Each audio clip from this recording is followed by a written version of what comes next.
Greetings, Santani, and welcome to Godfather Minute. It's the podcast where me, Alex Robinson, and me, Andy Robinson, go through the entire Godfather movie. Today we're talking about minute 129. That's right, Alex. Get your Sicilian lip smacking a minuto. Lip smacking. Yeah. Smacking lips is like the... It's like the... It's like is that a taste thing? Yeah, it's like a... Yeah, like smack you. Mm-hmm. Huh. Okay. I think it's like if something's tasty. Well, don't think I'm going to start cooking for you. Oh, you're going to cook for 30 guys? I'm just teaching you how to talk.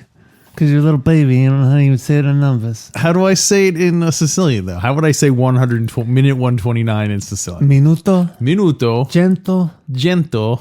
29. 29. You got it. 29. You got it.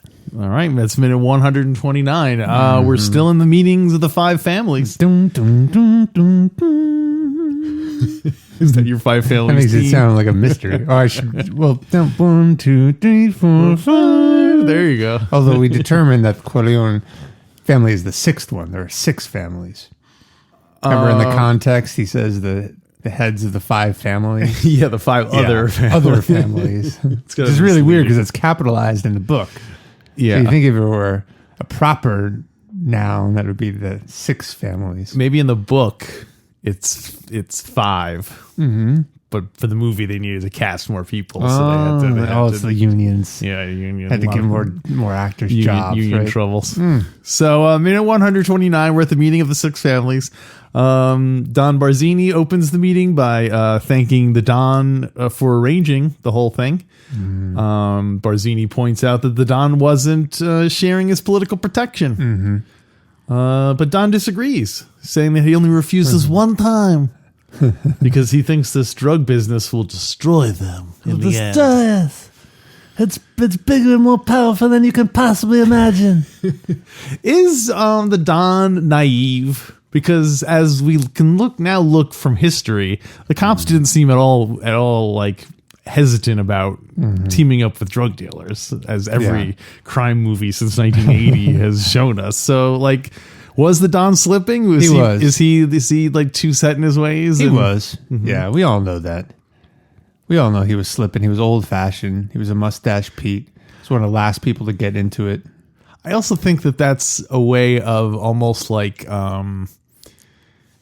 because certainly at the time this movie came out, drugs were still a very hot, obviously now they're still a hot issue, but even then it was very much like, now there's the whole movement about legalizing weed and stuff. So back then it was much less of a thing.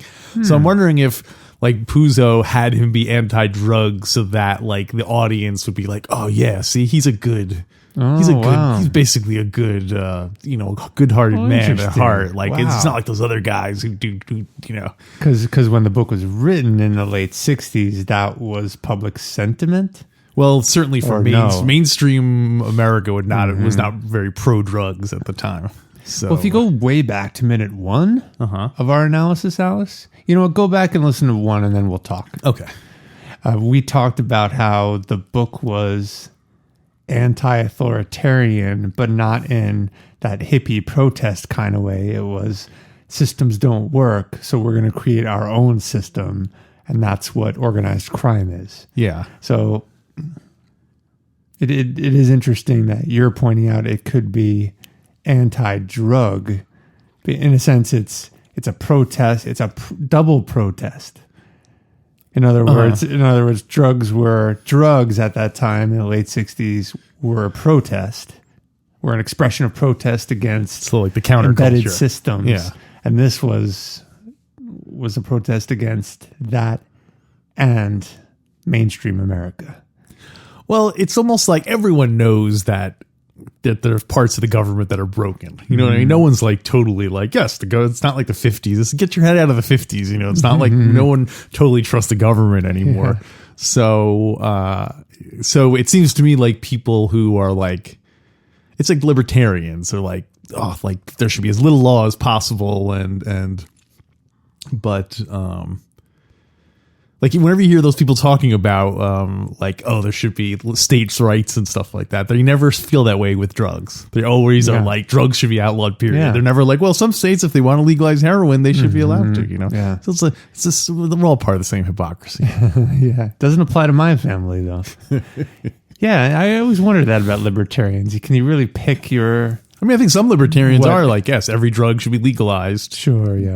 But you know, like you don't hear any mainstream right you know, they're not generally using that as that platform, which is weird because you think it would be a natural way to get like the hippies on the left with the libertarians on the right, but you know, there's other more important issues. But so are you suggesting that the Don was behind the time even at the time? Because his point was that even the politicians wouldn't be able to protect his people because it was such a dirty business at that time. This is the 40s. Yeah. Or was he a little bit behind? It was, as we see now in hindsight, that very quickly anyone is going to... a lot of people are going to make money off this, so politicians will look the other way if they're making money too. Yeah. And everyone else sees that before he does. But... I guess so, or at least they're having him behave that way so that us non-criminals in the audience, it's not too far. You know what I mean? Like if you had, let's say like a really like something that everyone agrees is bad, like child pornography. Let's suppose that Don was like, yeah, I'm in charge of gambling and child pornography. Everyone would be like, oh, that would be so repellent. No one would be on his side. I feel like the drugs are almost like that, where it's like, well, let's just take that off the table. So if the Don is anti-drugs, then even like Archie Bunker is going to agree with him because everyone agrees the system is broken and, you know, wants to do things on their own for their family. But, you know, anyway. So what I'm hearing is that Archie Bunker is against child pornography? I don't know. I don't know his feelings on it. He never specifically came out against it on the show, so it's possible that... It's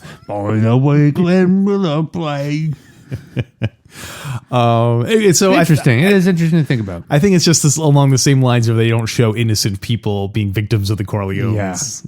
You know, so... except for Carlo Rizzi. Come on. Well, no. The guy was just running a candy store, just want to make a living selling dum-dums and BBs. With Rags and Mook, whatever the other guy's name was. I believe me, I understand. Put your dum-dums behind the drapes. I understand that Carlo had a hard time with things, but just don't tell me he's innocent. Yeah. Do you think that it's a bad sign? Let's suppose you married Connie Corleone. Whoa, hey. And you calling me Merle? And the Don was like, you know what? Let's not give him any. Let's just have him run the candy store. I don't want him involved. Would you be like, is there something wrong with me? Like the temptation is to be like, why is the Don being a jerk? But is it like, do you think you'd have the feeling of, is that me? Is the fact that the Don doesn't trust me, like, what am I doing wrong with my life? I don't think I would look inward. Yeah. I think I would wonder who is giving him bad information so that he's making this poor judgment about my character. So it can't be. I'm a pretty good candy salesman. Let me tell you, you give me candy, like I'm going to sell it. A suitcase full of samples in his traveling salesman hat. What were those things called? They're little like buttons on like a roll of paper. Oh, like candy buns? Is that what they were called? Yeah, it's like the white piece of paper with a little... just rows of two, just a line of two. Three actually. Three, right? okay. Yeah. Is that what they're called? Candy buns? Candy buns, yeah. Oh my gosh, those were so awesome. I love candy buns. They don't make those anymore. Oh, they totally do. Really? Yeah. Wow. If you go to a place that specializes in candy, you know, like one of those places where they have all the things in the jars and stuff like that you can find them. Wow. So, yeah. Hey, I'm just picturing Carlo literally in the candy store. He as a front, he has to become a specialist and know all these candy buttons. I totally wanted to be like Willy Wonka now. Like all his whole life now is devoted to candy in his purple suit. Yeah. And all Oompa Loompas are Polly and... Polly? Yeah, that'd be good. I imagine it's the same exact movie, of course, the original. Yeah. But Carlo is playing that character. Maybe that's maybe for our He doesn't bonus even know his content. way around or anything. Maybe for our bonus content this week, we should do what if the tour of the Willy Wonka and what Godfather cast members would you have go on the tour with that's Willy perfect. Wonka? Let's do that. Let's write that down so we don't forget. Yeah, okay. Got it. Forget. Well, I got a bunch of stuff from the book. Do we want to get into that? I know you tend to doze off and fall asleep as soon as I crack the book. That is not true. Let me do some movie points first Okay. that are specific to the movie. Man, it's shot so well. I love when Barzini is talking and Well- they. Well, no, it's not talking to Barzini. This is Barzini talking to someone else. So you're saying Barzini talked to someone else? It doesn't really work that way.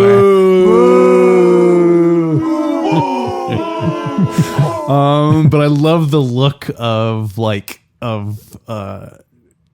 contempt on Don's face. He's like, this guy is busting my balls. Yeah, I know. I got shot. Like he's gonna jump down the table and like attack Barzini. Guy has me shot 5 times, 6 times. He's got the nerve to come in here. That's bad luck for me. You can really see his forehead throbbing in these, that man. mysterious patch above Brando's right eye. It's like really, you can really see it a lot in these. They call that his Barzini bump. Woo! It throbs and gets bigger the more annoyed by Barzini he gets. Oh yeah, so this is the scene also where he talks about how most of the things they do, prostitution, gambling, even women, that most people want these things around. Yeah. So The harmless vices. is that first of all, is that a good rationalization? Probably not. If the market will bear it, No, because it's a slippery slope. The market is going to bear drugs. right? Yeah, But he's against that. Where do you draw the line? It seemed like the Don was drawing the line because it was because drugs was going to affect his bottom line. Because ultimately he'd lose his political protection. They'd run for cover, and then they'd be left without it. So it doesn't seem it's an ethical decision on the Don's part. right? Well, I looked up just out of curiosity how people feel about those vices today. I specifically looked up gambling, prostitution, and instead of liquor, I did marijuana legalization. Yeah. Although it's weird because liquor was legal during this by this time, and so maybe he must be thinking back to the days when he was smuggling trucks in with molasses. He's it's good to see the Don back in good health, but he's still probably recovering. I talked to President Harding and he told me we're going to be able to do it. Yeah. The trucks we run, liquor from Canada, we're going to keep making money that way, right? Hyman, where are you? Back me up there. The irony is, everyone thinks he's crazy for calling out Hyman's name, but as we learn, Hyman's there in disguise. Remember, that's true. Hyman's all like, "Excuse me, I have to go." So in 1978, they asked people what should prostitution be legalized, and in 1978, 24% of the population said yes, it should be legalized. Women should be legalized. Okay, you want to take a guess as to what it was in 2016? Would the Don's rationale still hold up? I think it's today? going to go up, but not much. Maybe 35%. Try more like 49%. Whoa, we almost got ourselves a simple majority. We got ourselves a plurality. Wow. Almost. Yeah. So yeah, the Don would be even more in favor of women today. Wow. Sports gambling. Oh, that's gone way up. 50. You mean sports gaming? Sports gaming. You're right. 55% of people say it should be up to the states to decide if sports should be totally legalized. Yeah. Oh yeah. Although interestingly, 48% of people think legalized sports gaming would be bad for sports. So most people are in favor of sports betting, and almost half of the people think it would ruin sports. So there's a small Venn diagram there of people who want sports betting to ruin sports. Yeah, that crossover. Yeah, that's great. Marijuana. 67% of Americans now currently Wow. favor the unlimited decriminalization of marijuana. That seems about right. A lot of states are legalizing it. Only then? 8% don't want it legalized under any circumstances. Wow. Nowadays. Nowadays. You don't have stats for back in the 40s. No. Yeah, I didn't. Wow. I didn't have it. 67%. That's a big number. Right. And then and between there are people who are like, oh, it should be, it should be medical. It should be like various degrees of legalization. So only 8% say it should not be legalized at all. Wow. So you have to assume that if the Don was still around now, that they would have their hands in the marijuana business. Yeah, or at least. Right. But they probably also realized that legalization was coming and they have to get legitimate.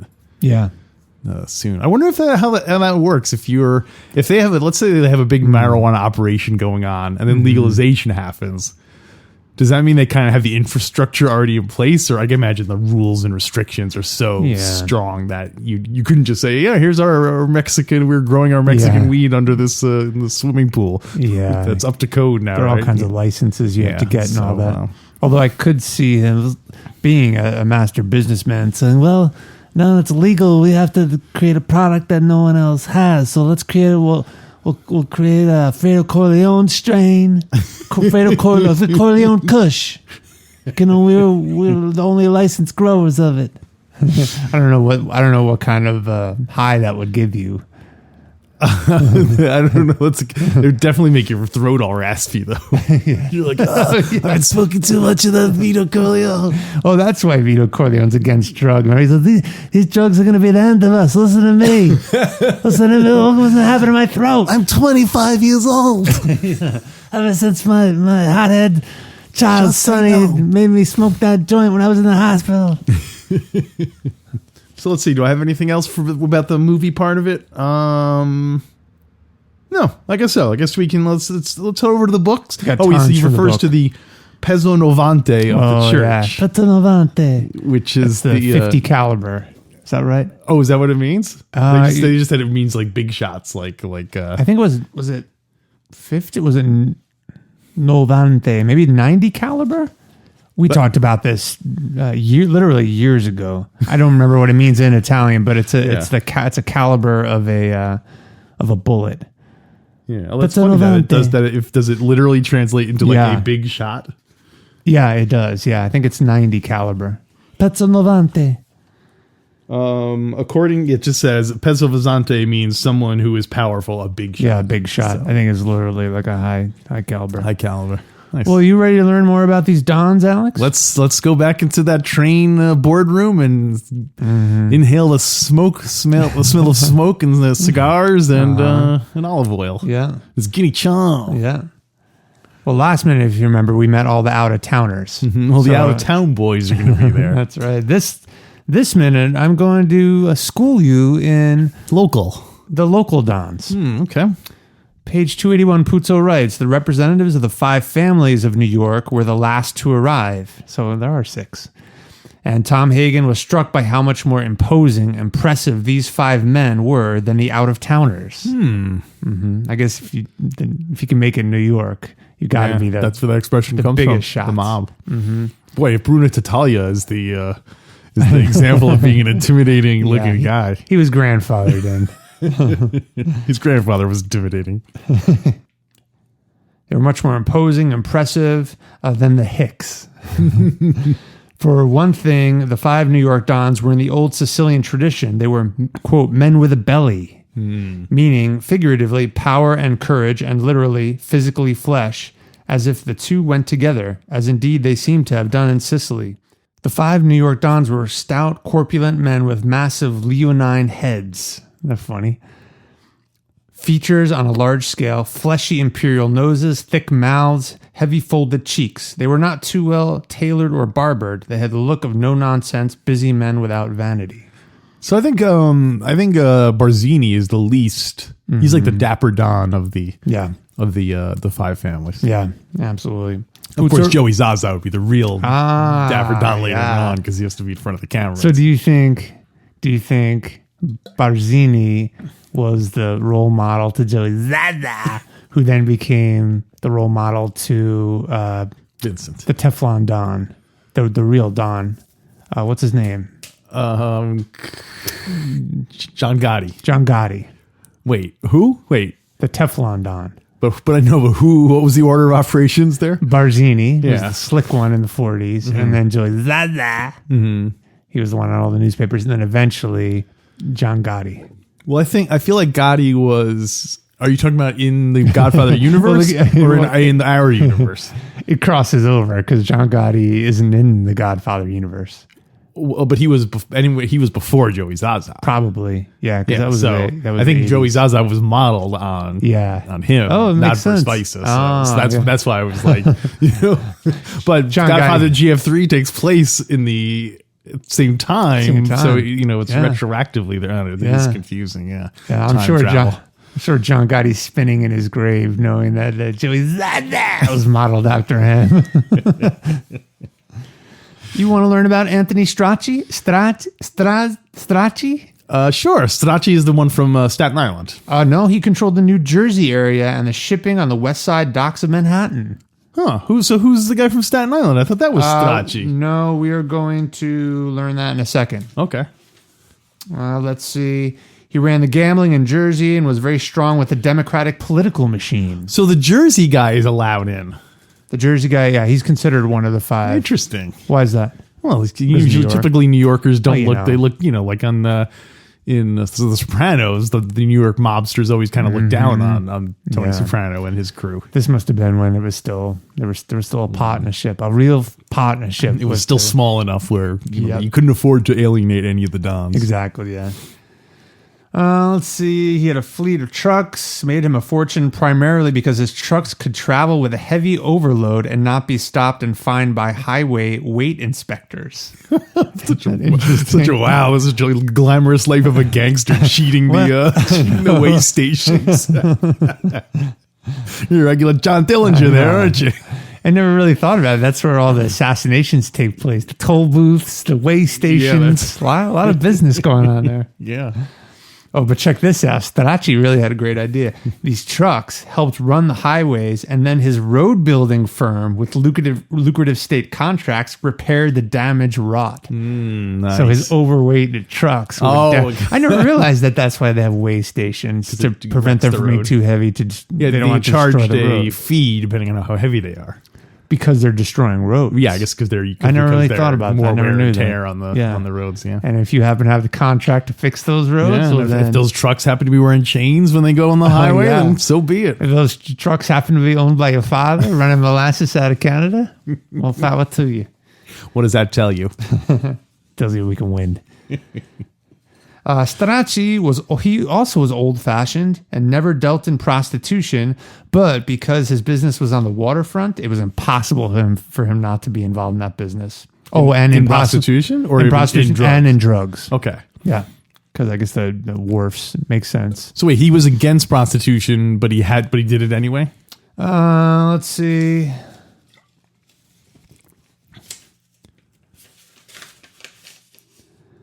Strachey, too, was old-fashioned and never dealt in prostitution. But because his business was on the waterfront, it was impossible for him not to be involved in the drug smuggling traffic. Okay, and the drug smuggling, not in the prostitution. Yeah, that's right. Got it. Okay. Of the five families opposing the Corleones, his was the least powerful, but the most well-disposed. Oh, Yeah, nice. so that was Strachey. Cuneo. He's from the Bronx. He is... Let's see, Upper New York State, so that probably is the Bronx. Yeah, the families control upstate gambling and exercised veto power on state licensing of racing tracks. Wait, so maybe this is Albany. I thought Pop had veto power. What do you mean? Doesn't Pop have veto? Awesome, veto power. Good callback. We talked about that a while ago. Otilio Cuneo. He was a completely disarming man with the face of a jolly round peasant baker. Whose legitimate activity was one of the big milk companies. He's a big milkman. Yeah, I think it's great how they're talking about all these different industries that the families are in. Let's see. He was the kid. He was the guy who loves children. Oh, Cuneo, and he carries a pocket full of sweets in his pockets. Not at all creepy. Yeah. What? I mean, he's into prostitution, smuggling drugs. He carries some candy around. What's there to worry about? Come on down to the docks, kids. I got candy in my pocket. Get in the truck. Don't worry. It's not overloaded. Check this out. He was one of the Dons who had never been arrested. Oh, nice. Cool. Yeah. So much so that he had served. Oh, so no one ever suspected him, the authorities, because he had never been arrested. Yeah. He was one of the he's the milkman. He couldn't be involved in crime. Look how jolly he is. Hey, kids, come get your candy from the milkman. His true activities had never even been suspected, so much so that he had served on civic committees and had been voted as Businessman of the Year for the state of New York by the Chamber of Commerce. Wow. I'm surprised that he would Cunio. would I'm surprised that he would go. Like What? Well, I guess I assume if I was I don't know, I guess I assume like all gangsters are always being surveilled and so like him going to a meeting with all these guys would seem to kind of indicate that there was, you know what I mean? Like, but I think he's been able to pay off the cops and FBI with candy and milk deals. Yeah. That's because like McCluskey didn't drink, so he just had to drink milk all the time. That's how he is. Oh, that's right. God damn it, Phil! This milk isn't doing it for me. So, how's the pasteurization in this joint? Huh? Let's see. The closest ally to the Totale family was Don Emilio Barzini. Barthini. You little Spanish state down there. Yeah, I went to Barcelona, Yeah. so I might have picked it up when I went to Barcelona. We'll go back and leave it there before you come back next time. See. Tatalia, so Barzini, he had the gambling in Brooklyn and some in Queens. He had some prostitution. He had strong arm. Isn't that funny? This is like he had strong arm. Period. That's a full sentence. Yeah, that's weird. I kind of know what they mean, but it's a weird way of phrasing it. Really is, yeah. He completely controlled Staten Island. I don't know why were you thinking of another Don? I don't know. We'll have to look back to see. Barzini had some of the sports betting in the Bronx and Westchester. Westchester, woo! And he was in narcotics. He was one of the few men shrewd enough to be interested in Las Vegas and Reno. Oh, that's nice. The That's clever. quote, open cities of Nevada. He also had interests in Miami Beach and Cuba. Barzini's all over the place. See, He's in everything. Roth would have to be there. Roth in where? Cuba? Yeah, no, Oh, it at would this have to be meeting. involved in this meeting because Yeah. Barthini has ties to Cuba. Maybe he's disguised as Barzini's consigliere. I just there. realized it was Roth all along. No, really, maybe he's disguised as Barzini's consigliere and he keeps leaning over to Barzini and says, Don't listen to him, Emilio. He's trying to hide his voice.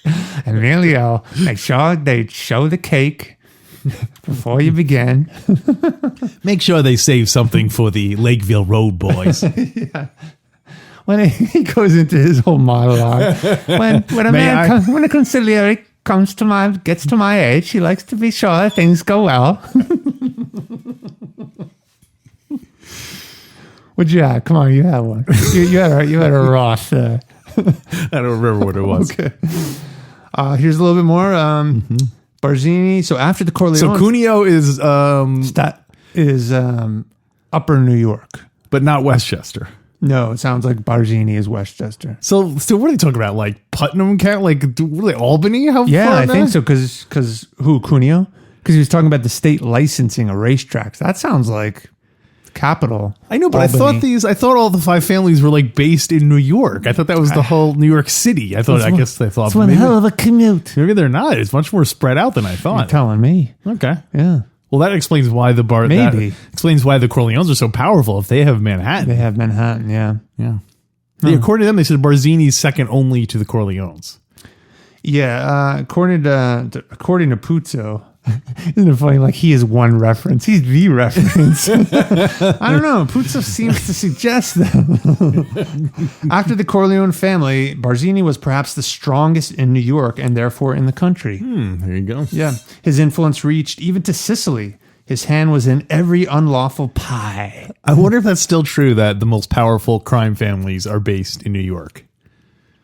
You think we might have switched over to California at a certain point. Well, I mean, my understanding is that like organized crime in New York is, I don't want to say non-existent, but it's not like it was before. I mean, I think it's all finance now. Isn't that where all the organized crime is taking place? Fraud and finance?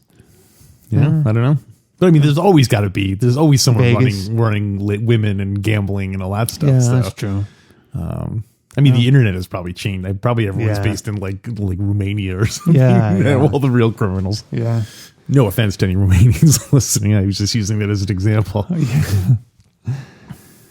Barzini, let's see, was even rumored to have a toehold in Wall Street. There you go. He's way ahead of his time. Yeah. Yeah.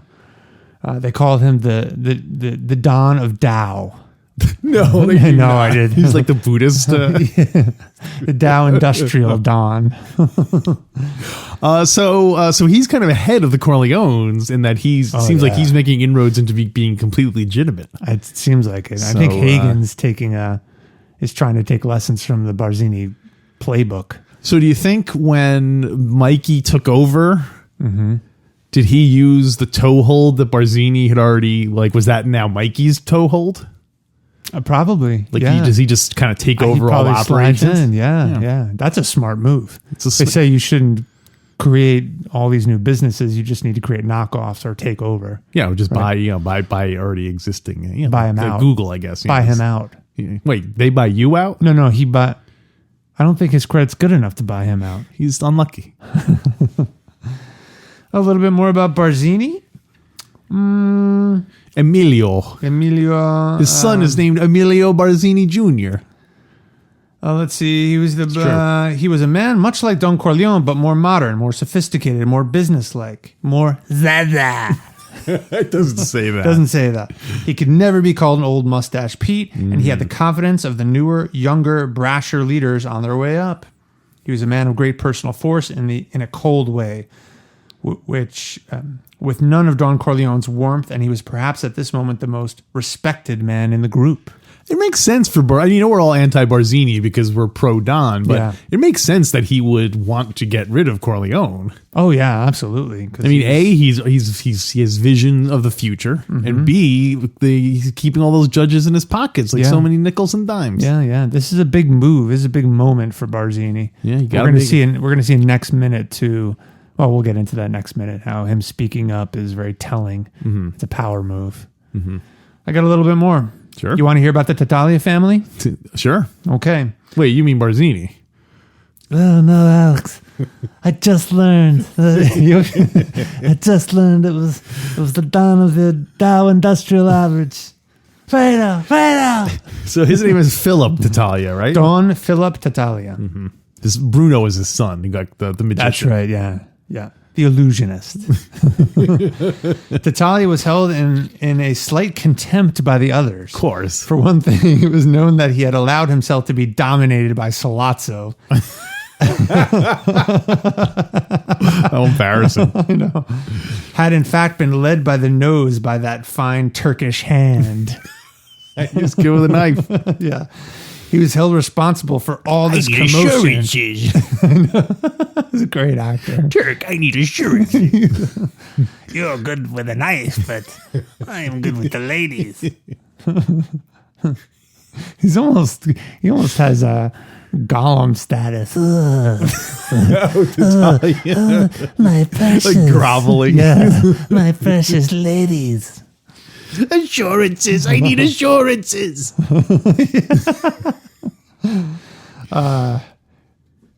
Oh yeah, that's what Frodo says when he's trying to learn the riddle. He's like, "Wait, Gollum, give me some assurances." What? Is it Tattaglia? Yeah, jumping up and down in a rage. Tattaglia was held responsible for all this commotion. Of course he is. This uproar that had so affected everyone. Also, he was a 60-year-old dandy and woman chaser. And he had ample opportunity to indulge his weakness. The Tattaglia family dealt in women. It was its main business. It also controlled most of the nightclubs in the U.S. and could place any talent anywhere in the country. It controls nightclubs in the whole U.S.? Sounds like it. Wow. Yeah. So, but he must know Johnny then. No, never heard of them. Those You know, I mean guys. Johnny Fontaine, not Johnny Ola. Yeah. Yeah, definitely. I didn't realize all over the country, Yeah. like clubs were controlled by him, by his family.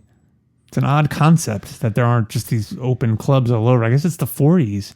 Well, it also might be a case of like, well, if you own a club and you want talent, if you want talent to come through and play at your place, you have to become part of the Tattaglia syndicate or whatever, so that he, he said you probably get like one Johnny Fontaine and then you get like six like terrible acts for every like good one, and you have to hire 4 women for every singer you take.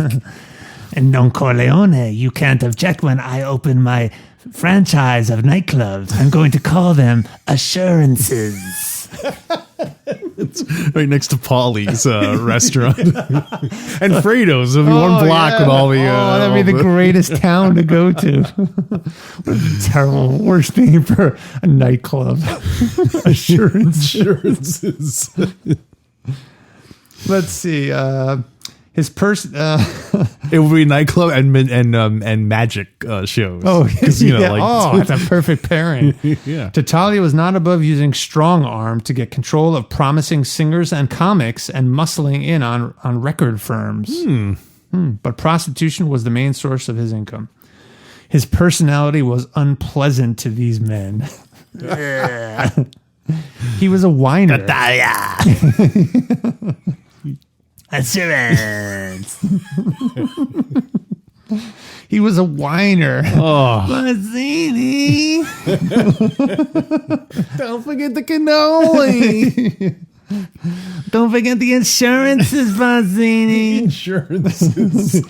He was a whiner, always complaining of the cost in his family business. Laundry bills, all those towels ate up the profits. Laundry bills, cleaning bills, mattress bills, But prophylactic bills. But he owned the laundry firm that did the work, but he still complained about it. The girls were lazy and unstable, running off, committing suicide. Isn't that crazy?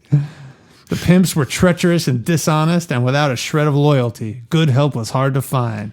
Young lads of Sicilian blood turned up their noses at such work, considered it beneath their honor to traffic and abuse women. So Philip Tattaglia would rant on to audiences unsympathetic and contemptuous. So great. I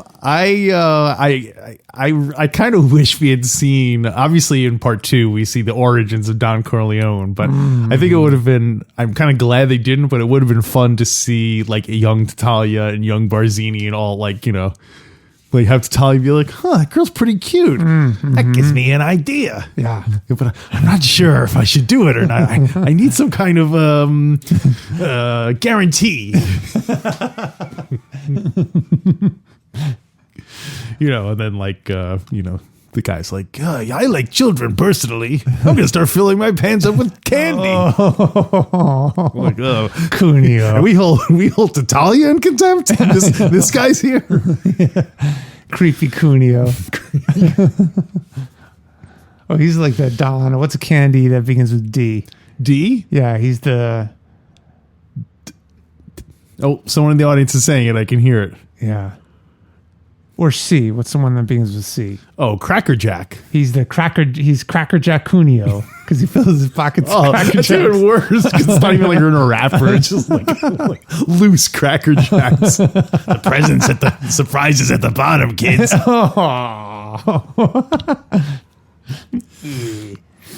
Okay, Puzo writes, page 284. So this is Tattaglia and Don Corleone. It was proper, since they had both lost sons in their war against each other, that Don Corleone and Philip Tattaglia should acknowledge each other's presence only with a formal nod. As opposed to all the these casual nod. rules. No, instead of going and saying hello. No, I know, yeah. Yeah. A formal nod. Oh, I see. Like black tie nod. You don't want It was like a 3-degree incline nod. to... Did you see what he did to me? They inclined 2.2 degrees. It's an insult. And how will we know when Don Corleone consolidates power that he won't reduce the incline of his nods? After all, we are not geometricians. Let's see. Don Corleone was the object of Is attention. that what someone who studies geometry is called? A geometrician? I guess so. I don't know if there's a specific profession to geometry. I would just think of mathematician, but you're right. It's probably But a mathematician who specializes in geometry. We'll ask. We'll answer. Yeah, write it down, Alex. Go ahead. Don Corleone was the object of attention, the other men studying him to see what mark of weakness had been left on him by his wounds and defeats. The puzzling factor was why Don Corleone had sued for peace after the death of his favorite son. It was an acknowledgement of defeat and would almost surely lead to a lessening of his power, but they would soon know. Not to mention the death of his daughter-in-law, but that didn't happen at this point in the book. That's right, yeah. What was I supposed to look up? Was I asking an answer? It was, what do we call someone who studies geometry? Geometry. Okay. Geometry. Is that all you got for this minute? I've got a little bit more, but it has to do with the meeting, all the dialogue and stuff. So let's talk about it next minute. Okay, we'll kick it down the can a week. Yeah. Kick it down the can. That's right. So are you ready to rate this minute? Yeah. Then? Oh, it's so great. They get into conversations. Mm-hmm. All right. I got mine. You got yours? I have mine. Okay. 1, 2, 3, 4, 5. Yeah! Woo! You know what we haven't done in a long time? What's that? We have not counted down to the next event. That's right. Well, we don't even have a countdown. Oh, we do have a countdown. Yeah, we do. That's right. We don't have a number of minutes, do we? No. Do you know what a minute? No, we'll look it up later. But let's play it now. It's been a while since we played it. Oh, okay. Yeah. We'll figure out how many minutes later. But yeah, take it away, orchestra leader. So why don't we end the minute with this? We'll let this music play, right? Okay. And then we'll come back for the bonus content. Yeah, that's right. If you're around and you want to hear it. If you aren't a supporter of us, go to godfatherminute.com/support. And we're going to be talking about Willy Wonka meets the Godfather today's episode. So it's about $1 a show. So check it out. And you have access to all the past episodes. The entire archive. So I think the first 6 episodes, we did not do bonus content. We should go back and do bonus content for it. Yeah, we should. So, you know what? If we can get up to, that'll be our next stretch goal. If people can get us that, then we'll go back and do those bonus content for those first 6 episodes. But first, we got to do the GF3 commentary, which we're inching in on. We're inching in on. I can't wait. That's going to be so fun. I have it recorded.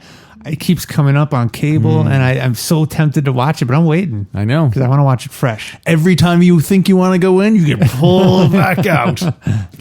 All right, then. So until next time, don't you talk to a man like Barzini like that.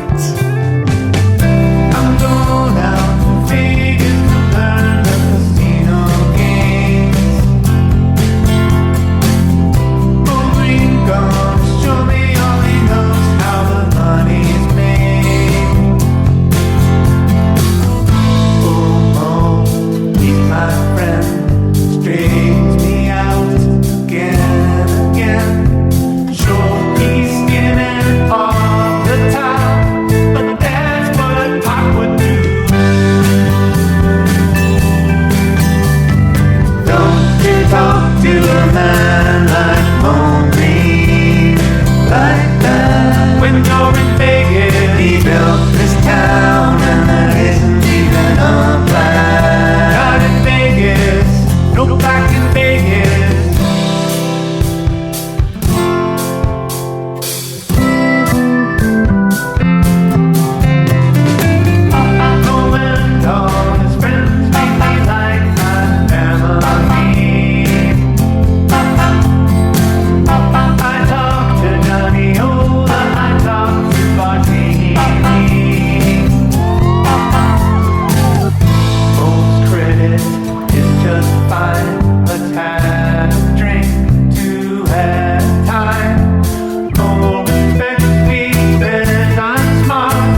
man like Maureen, like that. When you're in Vegas, he built this town and there isn't even a flag. No back in Vegas, how's your credit? Don't you talk to a man like Maureen, like that.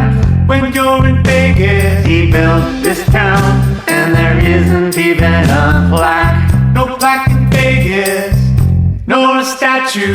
Don't you talk to a man like Maureen, like that. When you're in Vegas, he built this town and there isn't even a plaque. Not in Vegas, no plaque in Vegas. Don't you talk to a man like Maureen, like that.